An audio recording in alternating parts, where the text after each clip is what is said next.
ମୁଁ ପାଇଥିବାରୁ ଭଗବାନଙ୍କ ନିକଟରେ ଋଣୀ। ଭାଇନାଙ୍କ ପାଖରେ ମୁଁ ଅତି ଋଣୀ। ମୁଁ ଭାଇନାଙ୍କୁ ଆସିବା ଠାରୁ ଶେଷ ପର୍ଯ୍ୟନ୍ତ ଗୋଟିଏ ଜିନିଷ ମାର୍କ କରୁଛି। ଭଗବାନଙ୍କୁ ପଚରାଗଲା ପାପ କ'ଣ ପୁଣ୍ୟ କ'ଣ, ଧର୍ମ କ'ଣ ଅଧର୍ମ କ'ଣ। ଆପଣ ସାରା ଭାଗବତ ଗୀତା ପଢ଼ିଛନ୍ତି, ରାମଚରିତ ମାନସ ପଢ଼ିଛନ୍ତି, ସବୁ କଥା ପଢ଼ିଛନ୍ତି। ସେଥିରେ ଭଗବାନ ଗୋଟିଏ କଥା କହିଲେ ଧର୍ମ ପାପ ପୁଣ୍ୟ। ବାପା ଏତେ ଶାସ୍ତ୍ର ଭିତରକୁ ପଶନା, ଏତେ ଜିନିଷରେ ମୁଣ୍ଡ ଖେଳାନା, ଗୋଟିଏ ଜିନିଷ ଜଗିଦେ, ସବୁଯାକ ଗ୍ରନ୍ଥ କୃପା କରିବ। ତାହେଲେ ଜିନିଷଟି କ'ଣ କହିଲେ? ପରୋପକାରାୟ ସ୍ୱର୍ଗାୟ ପାପାୟ ପରପୀଡ଼ନ। ଏଇ ହେଲା ପାପ ପୁଣ୍ୟ, ଏଇ ହେଲା ଧର୍ମ ଅଧର୍ମ, ଏଇ ହେଲା ହାନି ଲାଭ। ତାହେଲେ ଆପଣ ବୁଝିଗଲେ ପରୋପକାରାୟ ସ୍ୱର୍ଗାୟ। ଯଦି ଜୀବନ କାଳ ଭିତରେ ଅନ୍ୟର ଉପକାରରେ ଆପଣ ଆସୁଛନ୍ତି, ପରିବାରରେ ହଉ ବାହାରେ ହଉ ଅନ୍ୟର ଉପକାର କରୁଛନ୍ତି, ତାହେଲେ ପୁଣ୍ୟ ହେଇଗଲା। ପରକୁ ଯଦି ପୀଡ଼ା ଦେଉଛନ୍ତି, କଷ୍ଟ ଦେଉଛନ୍ତି, ତାକୁ ହଇରାଣ ହରକତ କରୁଛନ୍ତି, ତାହେଲେ ପାପ ହେଇଗଲା। ଏବଂ ଏ ପାପ ପୁଣ୍ୟ କ'ଣ? ଭଗବାନ କହିଲେ ତତ୍କ୍ଷଣାତ୍। ଗୋଟେ ମୁହୂର୍ତ୍ତ ବି ମୁଁ ଡେରି କରେନି। ଜୟ ଶ୍ରୀରାମ। ଗୋଟେ ମୁହୂର୍ତ୍ତ ବି ମୁଁ ଡେରି କରେନି, ତତ୍କ୍ଷଣାତ୍ ତାର ଫଳ ଦେଇଥାଏ। ତାହେଲେ ଆପଣ ବିଚାର କରନ୍ତୁ, ଆମେ ଯାହା କିଛି ସକାଳୁ ଉଠିବାରୁ ରାତି ପର୍ଯ୍ୟନ୍ତ ଯେତେ ଗୁଡ଼ିଏ କାର୍ଯ୍ୟ କରୁଛେ, ଭଗବାନ ହେଉଛନ୍ତି ସବୁର ଦ୍ରଷ୍ଟା, ସବୁ ସିଏ ଦେଖୁଛନ୍ତି। ଏବଂ ତାଙ୍କର କାଗଜ କଲମ ଆବଶ୍ୟକତା ନାହିଁ। ତତ୍କ୍ଷଣାତ୍ ଯାହା ଆପଣ କର୍ମ କଲେ, ଯାହା ପୁଣ୍ୟ କଲେ ବା ପାପ କଲେ, ତତ୍କ୍ଷଣାତ୍ ଫଳାଫଳ ପଳାଇ। ଭଗବାନଙ୍କୁ ପଚାରିଲା ଯଦି ପରୋପକାରାୟ ସ୍ୱର୍ଗାୟ ପାପାୟ ପରପୀଡ଼ନ, ତାହେଲେ ଭାଗ୍ୟ କ'ଣ? भगवान कहले बहुत सहज, हर कर्म का एक फल होता है। बुरे कर्म का बुरे फल, अच्छे कर्म का अच्छे फल, ये भाग्य है। ताले एको भी आम बुझीगले जदि जेकोसी कम गोटे फल अच्छी, ताले जदि भल कम कर भल फल अच्छी, खराब काम कले खराब फल अच्छी, ताले ये खराब फल को मिश्रित तैयारी होची भाग्य। भगवान कृष्ण को बारंबार मुंडिया मारिया युधिष्ठिर भीम को बारंबार कहले अरे जितेबाला आम सबू भाई मुंडिया मारुचु, आ भगवान आसुच्चंती सबुदिन मुंडिया कौन मारना भाई, मोर मने टिके रहुनी, आज टिके भगवान आसिला आपण मने पकईदे।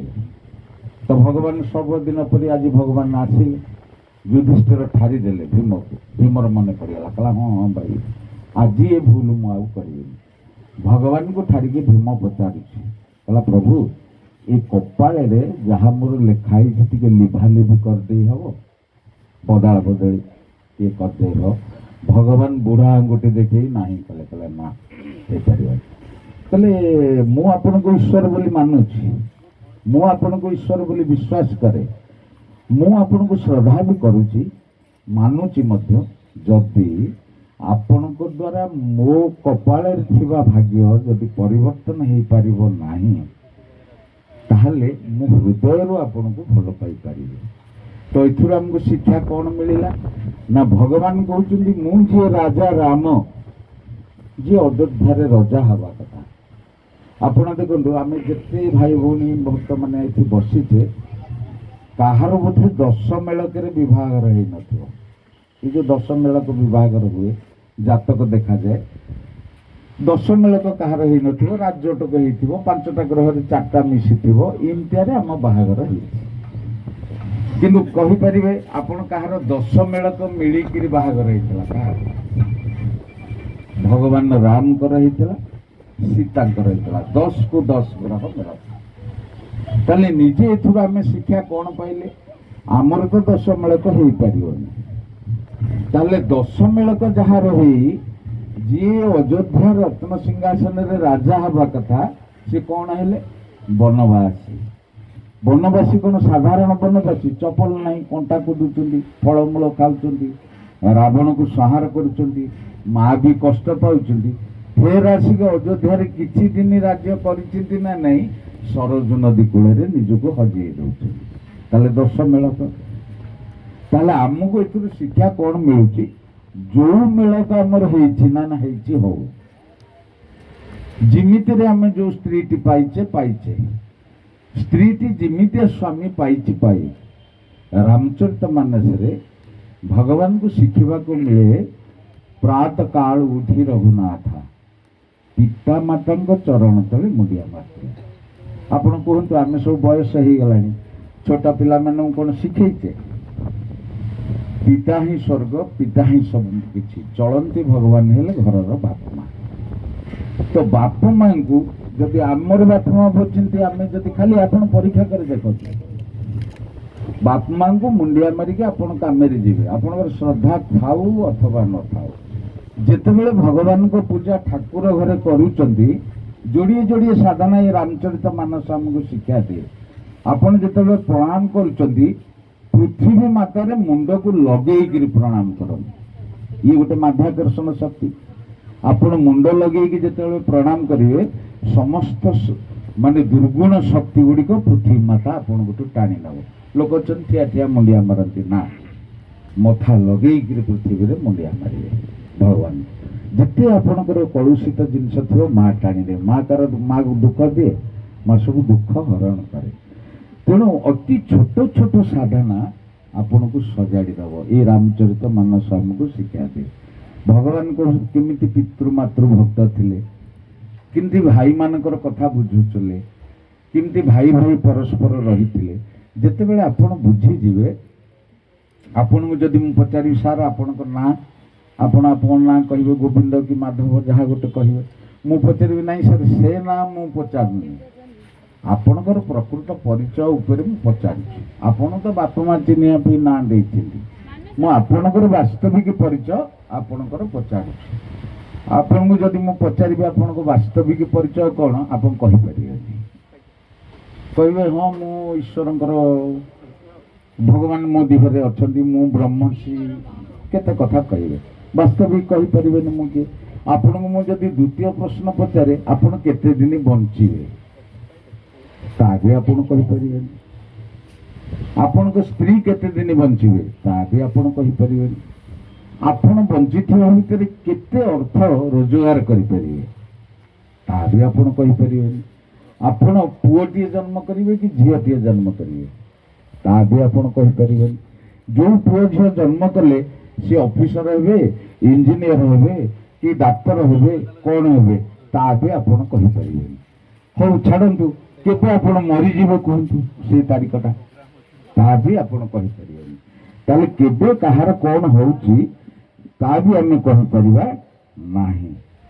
ତାହେଲେ ବାସ୍ତବିକ ସତ୍ୟରେ ଆମେ ନିଜକୁ ପଚାରିବା, ମୁଁ କିଏ? ଯେଉଁ ଭାଇ ପାଇଁ ଏତିକି ଜାଗା ଯିବା ପାଇଁ ମୁଁ ବାଡ଼ି ଧରିକିରି ତାକୁ ଜାଗାର ଦଉନି, ମୁଁ ତାକୁ ନିଜର ବୋଲି ଭାବୁନି, ସବୁ ସମ୍ପତ୍ତି ମୋର, ଯାହା କମେଇଛି ମୋ ଛୁଆ ପିଲା ଚଳିଯିବେ। ଆପଣଙ୍କୁ ମୁଁ ପଚାରିବି, ଆଜ୍ଞା ଆପଣ ଯେତେ ସଂସାରରେ ଯେତେ ସମ୍ପତ୍ତି ଆପଣ କମେଇଲେ, ଆଚ୍ଛା ଆପଣ ଯେଉଁଦିନ ଚାଲିଯିବେ, ପିଲା ଛୁଆ ଗୁଡ଼ା ଭୋଗ କରିବେ, ଗ୍ୟାରେଣ୍ଟି ଅଛି? କାହିଁକି ଆପଣ କହିବେ, ନାହିଁ ଏମିତି କ'ଣ ଗ୍ୟାରେଣ୍ଟି ଅଛି ବୋଲି କିଛି ମାନେ ନାହିଁ, ଭୋଗ କରିବେ ବୋଲି। ତାହେଲେ ଆପଣଙ୍କ ସାଙ୍ଗରେ ବାସ୍ତବିକ କ'ଣ ଯିବ? ଆପଣ ଯେଉଁ ଜନ୍ମ ହେଇଛନ୍ତି, ମୁଁ ଭିତରକୁ ଗଭୀର ଭିତରକୁ ନେଉନି, କହିଲେ ତ 2 ଘଣ୍ଟା 5 ଘଣ୍ଟା କହିପାରିବା। ସନ୍ଥ ମହାଶୟ ଆମ ପାଖରେ ପହଞ୍ଚିଲେଣି, ଆଉ ସୁରେଶ ବାବୁଙ୍କର ବହୁତ ଆୟୋଜନ, ବିଭିନ୍ନ କଥା ସେ କରିଛନ୍ତି। ସଟକିନ୍ତିରେ ଏଇ ଜୀବନରେ ଆମେ ଯେଉଁ ଜନ୍ମ ହେଇଛେ ବା ଯାହା କିଛି କରିବା ବୋଲି ଭାବିଛେ, କେବଳ ଗୋଟିଏ କଥା ଆମ ସହିତ ହିଁ ଯାଇପାରିବ। ସେ ଗୋଟିଏ କଥା ହେଲା, ଆପଣ କେତେ ପରଙ୍କର ଉପକାର କରିଛନ୍ତି, ଆଉ କିଛି ଗୋଟିଏ ଚ୍ୟାଲେଞ୍ଜ ଜୀବନ। ଭଗବାନ କହିଲେ, ମୁଁ ପ୍ରତ୍ୟେକ ବସ୍ତୁରେ ବିଦ୍ୟମାନ, ପ୍ରତ୍ୟେକ ହୃଦୟରେ ମୁଁ, ଜୀବ ଜଗତରେ ମୁଁ, ମୋ ବିନା ଅଚଳ। ନିଶ୍ୱାସ ଉପରେ ବିଶ୍ୱାସ ନାହିଁ, ନିଶ୍ୱାସ ଗଲେ ଶରୀର କିଛି ନାହିଁ। ତାହେଲେ ସବୁ ଭଗବାନ କହିଲେ, ଯେତେବେଳେ ମୁଁ ପ୍ରତ୍ୟେକ ମୋ ଜୀବ ଜଗତରେ ଅଛି, ଏବଂ ଏତେ ଜୀବ ଜଗତରେ ମୁଁ ମଣିଷ ହଉ, ଛେଳି ହଉ, ଗାଈ ହଉ, ଯେତେ ସୃଷ୍ଟି କରିଛି, କାହାକୁ କାହା ସହିତ ମିଶେଇ ଦେଇନି। ଆପଣ ବୁଝନ୍ତୁ ଭଗବାନଙ୍କ ଫ୍ୟାକ୍ଟ୍ରି କେତେ, ମାନେ ଡେଲି ଛୁଆ ଜନ୍ମ ହେଉଛନ୍ତି, ଡେଲି ଜୀବ ଜଗତ ସୃଷ୍ଟି ହେଉଛି, କାହାକୁ କାହା ସାଙ୍ଗେ ମିଶା ଯାଏ? ତାହେଲେ ଆପଣ କେତେ ଛାଞ୍ଚ ଭଗବାନଙ୍କ ପାଖରେ ଅଛି। ଭଗବାନଙ୍କୁ ପଚରା ହେଲା, ଏଇସବୁ ଜିନିଷ ଗୁଡ଼ିକ କାହିଁକି ଆପଣ କରିଛନ୍ତି, କାହାକୁ କାହାକୁ ମିଶେଇ ଦେଇନାହାନ୍ତି, କାହାକୁ କାହିଁକି କରିଛନ୍ତି? ନା ମୁଁ ଜାଣିବା ପାଇଁ ସହଜ, ମୁଁ ଜାଣିବା ପାଇଁ ସହଜ ପାଇଁ ଏ କଥା କରିଛି। ଏବଂ ପ୍ରତ୍ୟେକ ଶରୀରର ପ୍ରତ୍ୟେକ ଜୀବାତ୍ମାର ରସିକି ମୁଁ ମୋ ହାତରେ ଧରିଛି। ଗୁଡ଼ିକି ଯେମିତି ନଟେଇରୁ ଖୋଲିଦେଲେ ସୂତା ଚାଲିଗଲେ ଗୁଡ଼ି ଭାବେ ମୋ ପାଖରେ ଆଉ ବୋଧେ କେହି ଲଗାମ ନାହିଁ। ଆନନ୍ଦରେ ସେ ଆକାଶରେ ଯୁଆଡ଼େ ପାଡ଼େ ବୁଲେ। ଫେର ଯେତେବେଳେ ନଟେଇକି ଟାଇଟ୍ କରିକିରି ଭିଡ଼ି ଦିଆଯାଏ ଗୁଡ଼ିର ହୋସ୍ ଆସେ। ତେଣୁ ବାସ୍ତବିକ ସ୍ତରରେ ଆମେ ଭାବିବାର ଅଛି କିଛି ଦୁନିଆରେ ନାହିଁ। ଦୁଃଖାଳୟ, ଏ ସଂସାର ହେଉଛି ଦୁଃଖାଳୟ। ଆମେ ଖୋଜୁଛେ ଦୁଃଖ ଭିତରେ ସୁଖ। ଏ ସୁଖରେ କେମିତିକା ରହିବା, ଭଲରେ କରିବା କି? ଯୁଗ ତ ହେଉଛି, ସମୟ ହେଉଛି ଦୁଃଖାଳୟ, ସଂସାର ଦୁଃଖାଳୟ। ଦୁଃଖ ଭିତରେ ଆଉ ସୁଖ ଖୋଜୁନି, ତାହେଲେ ସୁଖ କେମିତି ପାଇବେ? ଏଇ ସମୟ ହରି କୀର୍ତ୍ତନ କରିବା, ନାମ ଧ୍ୟାନ କରିବା, ଅନାଥ ଅସହାୟ ଲୋକଙ୍କୁ ଲୁଗାପଟା ବାଣ୍ଟିବା, ଦିନ ଦରିଦ୍ରଙ୍କୁ ସାହାଯ୍ୟ କରିବା, ମନ୍ଦିର ଦେଉଳ ଅଟ୍ଟାଳିକା କରିବା, ହରି କୀର୍ତ୍ତନରେ ଦାନ କରିବା, ଏସବୁ ହିସାବ ଆପଣଙ୍କର ଯିବ। ଯେତେବେଳେ ଆପଣ ଯେଉଁ ବାସ୍ତବିକ ବୁଝିବେ ଯମ ଚିତ୍ରଗୁପ୍ତ ଏ କଥା ସତ, ଏ ଗପ ନୁହଁ। ଯେତେବେଳେ ଆପଣଙ୍କର ଶରୀରଟି ଚାଲିଯିବ, ଆପଣଙ୍କ ଯେମିତି ଚାକିରିଟି ଜଣେ କରିଛି 60 ବର୍ଷରେ ରିଟାୟାର୍ଡ ହେବ, ତା ସିସିଆର ଦେଖାରେ ପ୍ରମୋସନ ଅଛି, ସେମିତି ଆପଣ ଯେତେବେଳେ ଏ ଜୀବଜଗତ ଛାଡ଼ିକି ଯିବେ ଆପଣଙ୍କ ସିସିଆର ଉପରେ ଅଛି ଏବଂ ସିସିଆର ଅନୁସାରେ ବିଚାର ହେବ, ସିସିଆର ଅନୁସାରେ ଆପଣଙ୍କର ଜନ୍ମ ହେବ ଏବଂ ଆପଣ ତାର କର୍ମ କରିବେ। ବାର ବାର ଜନ୍ମ ସହିତ ଆପଣ ଏ ହରିନାମ କରି ଜୀବଜଗତକୁ ସାହାଯ୍ୟ କରି ଯେତେ ପ୍ରେମ ବାଣ୍ଟିବେ। ଆପଣ ଦେଖନ୍ତୁ, ମୋତେ ଗୋଟିଏ ନାଁ କହିବେ, ଭଗବାନଙ୍କ କାର୍ଯ୍ୟରେ ଧର ଯେଉଁଠି ଯାଗ ହେଉଛି, ଯଜ୍ଞ ହେଉଛି, ଯେଉଁଠି ପୂଜାପାଠ ହେଉଛି, ଜଣେ 2000 ଟଙ୍କାର ଘିଅ ଦେଇଦେଇଛି ଏବଂ ଜଣେ ଲୋକ ଚାଉଳ 10 ବସ୍ତା ଦେଇଦେଉଛି। ବାସ୍ତବିକ ସେଇ ଲୋକଙ୍କ ସାଙ୍ଗରେ ଆପଣ ଟିକେ ମିଶିବେ, ବାସ୍ତବିକ ଭାବିବେ ଆପଣ ତ 1 କେଜି ଦେଇନାହାନ୍ତି, ସେ ଲୋକଟା 10 କେଜି କ'ଣ ଦେଇଦେଲା, ତାର ଆପଣ ଭାବିଦେଲେ କ'ଣ ତାର ଅଛି ବୋଲି ଦେଇଛି, ନାଇଁ। ତା ସାଙ୍ଗରେ ଯେତେବେଳେ ଆପଣ ମିଶିବେ, ସେ କାହିଁ ଦେଇଛି ତାର ମର୍ମ ସେ ଜାଣିଛି। ଭଗବାନ ରାମଚରିତ ମାନସରେ ବାରମ୍ବାର କହୁଛନ୍ତି, ମୋତେ ଯିଏ 10 ଟଙ୍କା ଦିଏ ମୁଁ 100 ଟଙ୍କା କରିକି ଫେରେଇ ଦିଏ।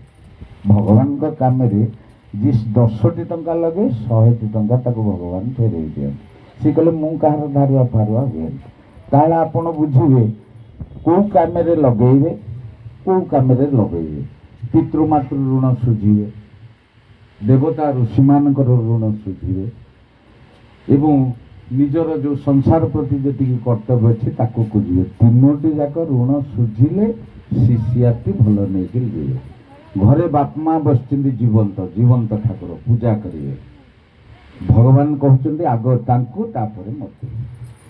ଯେତେବେଳେ ସେ ବିଶ୍ୱାସ ଭାବନା ଆପଣଙ୍କ ଭିତରେ ଉଦ୍ରେକ ହେବ, ଭଗବାନ କହୁଛନ୍ତି ଆଖି ପତା ପକେଇଲେ ଅନ୍ଧାର, ଉଠେଇ ଦେଲେ ଆଲୁଅ, ସମସ୍ତ କଥା ମୋ ହାତରେ ଅଛି। ମୁଁ ତୋ ପରିବାରକୁ ସଜାଡ଼ି ଦେବି, ତୋ ପିଲା ଛୁଆଙ୍କ ଭବିଷ୍ୟତ ବି ସଜାଡ଼ି ଦେବି। ତୁ ନିରାଶ୍ରୟ ମାଂ ଜଗଦୀଶ ରକ୍ଷା, ତୁ ସରଳ ନେଇଯା। ଜୟ ଶ୍ରୀରାମ। ଯାହା ହଉ ଭଗବାନଙ୍କର ଅହେତୁକ କୃପା, ଆପଣମାନଙ୍କର ଉପସ୍ଥିତି ଆମକୁ ବହୁତ ଆନନ୍ଦ ଦେଇଛି। ପୁନର୍ବାର ମୁଁ ଭଗବାନଙ୍କ ପାଖରେ ବିନମ୍ର ନିବେଦନ, ଆପଣଙ୍କର ଚଲାପଥ କୁସୁମିତ ହେଉ, ପରିବାର ଭିତରେ ଶାନ୍ତି ପ୍ରତିଷ୍ଠା ହେଉ, ପିଲାମାନଙ୍କର ପଢ଼ାପଢ଼ିଠୁ ଆରମ୍ଭ କରି ସବୁଥିରେ ଉନ୍ନତି ହେଉ ଏବଂ ଆପଣ ସଦାବେଳେ ଘରେ ଯାହା କରନ୍ତୁ ନା କେହି ଗୋଟିଏ ରାମଚରିତ ମାନସ ବହି ଟିକେ ମୋର ଅନୁରୋଧ କିଣନ୍ତୁ, ପାରାଏ ଲେଖେ। ଆପଣଙ୍କୁ ବେଶୀ ଯଦି ସମୟ ନାହିଁ, ଗୋଟିଏ ଲେଖେ ପାରା ପ୍ରତ୍ୟେକ ଦିନ ପଢ଼ନ୍ତୁ। ବହିଟି ସରିଲା ପରେ ଅନୁଭବ କରିବା ଆପଣଙ୍କୁ କ'ଣ ମିଳିଲା। ଚେଷ୍ଟା କରନ୍ତୁ, କିଛି ନ କଲେ କୌଣସି ଜିନିଷ ମିଳେ ନା। ହରି କୀର୍ତ୍ତନ ସେଇଆ। ଭଗବାନ କହନ୍ତି ଯେ କାହିଁକି ବାଧ୍ୟ କରୁଛୁ। ଆପଣ ଦେଖିବେ ଭଗବାନ ଆରେ ସେଠି ରାମଚରିତ ମାନସ ହେଉଛି ଶୁଣିଯିବା, ଆପଣ ଡାକନ୍ତି, ବହୁ ଲୋକ ଆସନ୍ତି। ହରି କୀର୍ତ୍ତନରେ ସବୁ ଲୋକ ଆସିବାର ସୌଭାଗ୍ୟ ଭଗବାନ ଦେଇନଥାନ୍ତି, କିନ୍ତୁ ଆପଣ ଚେଷ୍ଟା କରନ୍ତୁ। ସେଇ ହେଉଛି ସାରମର୍ମ, ସେଇ ହେଉଛି ସାରତତ୍ଵ, ସେଇ ହେଉଛି ଜୀବନ ଦର୍ଶନର ମୂଲ୍ୟ। ତେଣୁ ମନ ଭିତରେ ଆଜିଠାରୁ ଆପଣମାନଙ୍କର ତ ଭକ୍ତି ଭାବନା ଅଛି, ନଥିଲେ ଆପଣ ଏଠିକି ଆସିଥାନ୍ତେ କାହିଁକି। ତେଣୁ ଈଶ୍ୱର ଆପଣଙ୍କୁ ଆଣିଛନ୍ତି ଏବଂ ଈଶ୍ୱର ବି ଆପଣ ଆମମାନଙ୍କ ଜରିଆରେ ପ୍ରେରଣା ବି ଦେଉଛନ୍ତି। ସବୁ କରନ୍ତୁ ପଛକେ ଭଗବାନଙ୍କୁ ଛାଡ଼ନ୍ତୁ ନାହିଁ କି ଭୁଲନ୍ତୁ ନାହିଁ। ଜୟ ଶ୍ରୀରାମ।